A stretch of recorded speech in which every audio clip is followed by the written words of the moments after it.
If your child has an intellectual disability and school is feeling like a daily battle, this video is for you.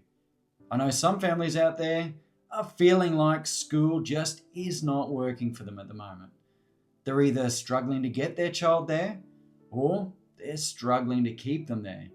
They're getting phone calls from the school about what they're doing wrong or come and pick them up. When a child has an intellectual disability, sometimes learning takes longer. That's not failure, that's not laziness, that's just the way their brain works. What this means is they need more repetition, they need more time, they need more support to learn new skills. Some kids pick up things naturally, but young people with an intellectual disability generally need support with their learning that's planned and often intensive. The problem is, if enough support isn't in place or the gap becomes too big, sometimes school doesn't just feel hard, it feels unsafe. School distress doesn't just come out of nowhere. It builds like this. The work's too hard. They don't understand what to do. They see others doing better. They lose confidence, get frustrated or overwhelmed. And then you start to see avoiding school, shutting down, big behaviour escalations, and them saying, I can't go. And it's not because they don't want to learn. It's generally because they're feeling overwhelmed and it just feels too hard.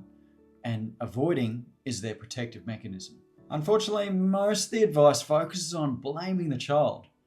We need them to develop better skills. We need them to cope. We need them to follow the rules. And yes, them learning skills does matter. And they can learn these over time, and developing life skills is important. But it's not just about changing the child. It's about changing the environment around them. Because here's the reality. Your child will be very similar tomorrow. Same learning ability, same challenges, same nervous system. But the environment can change straight away. The workload can change, the expectations can change, the way things are explained can change, the support can change. And when that happens, you often see change straight away. Not because the child suddenly learned something different, it's because the environment finally fits them. So what does this actually need to look like at school?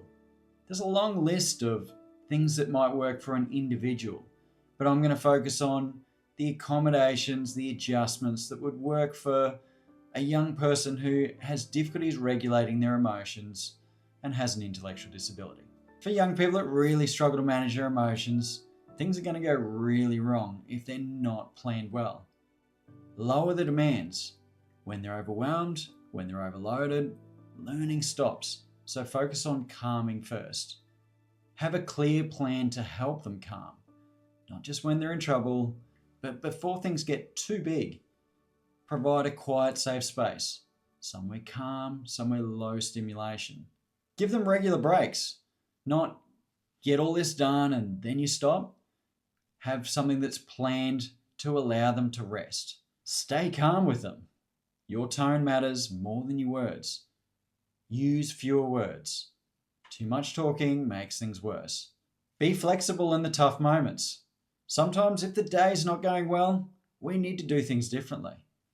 Plan transitions carefully. Moving from task to task is often the hardest part for these kids. Act early. Don't wait for a meltdown to respond. When schools get both parts right, their learning supported and their regulation supported, you don't just see better behaviour. You see a child who can stay in class and actually make some good progress with their learning. I just really want to talk about part-time timetables or shorter days. Sometimes this might be suggested by the school or sometimes a parent. Sometimes there is actually advantages to this, but for a young person with an intellectual disability, they've already got delays with their learning. And this will mean less time at school. Less time means less practice. Less practice, slower progress. Slower progress, more frustration, and bigger gaps over time. These part-time enrolments cannot happen without parent consent. So you're in the driver's seat. If you're thinking that it might be a problem, You can say, I appreciate the fact that you're trying to support my child with their learning, but I am really worried that less exposure to school is going to impact their development. What adjustments or accommodations can we put in place so they can be here full time? If you're parenting a young person that has an intellectual disability, you're probably wondering, what can I do at home? It's not about trying to catch them up and doing more homework. It's really about building their confidence and supporting their calm. So that might look like practicing small, simple tasks, repeating skills in daily life, keeping expectations realistic, celebrating effort, not just the results.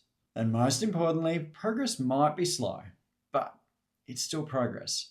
Parents need to take the time to clearly communicate with the school and advocate for what your child's needs are. Things that you should be asking for: adjusted workloads, clear, documented plans to show what level of learning your child's at and how they'll be assessed, support that actually fits your child, a consistent approach between home and school.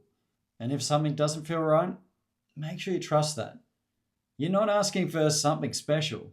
You're asking for something that your child really deserves. Your child can learn, but not when the system doesn't match how they learn.